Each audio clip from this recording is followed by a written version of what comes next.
নমস্কার বন্ধুরা, সর্দি কাশি হলে রামবাণের মতো কাজ করবে ছোট্ট একটা টিপস। লাগবে গোলমরিচ, লবঙ্গ, এলাচ, দারচিনি, আদা, কাঁচা হলুদ, তুলসী পাতা আর আখের গুড়। আমি এখানে 4 কাপের মতো জল নিয়ে নিচ্ছি। আপনারা ছোট থেকে বড় সবাইকে এই ধরনের কাড়া বানিয়ে খাওয়াতে পারেন, ভীষণ উপকার পাবেন।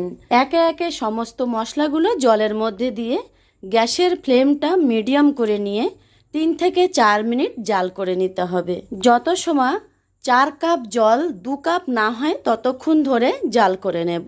এই কাড়াটা খেয়ে আমি আর আমার পরিবার সবাই উপকার পেয়েছি, তাই আপনাদের সঙ্গেও শেয়ার করছি।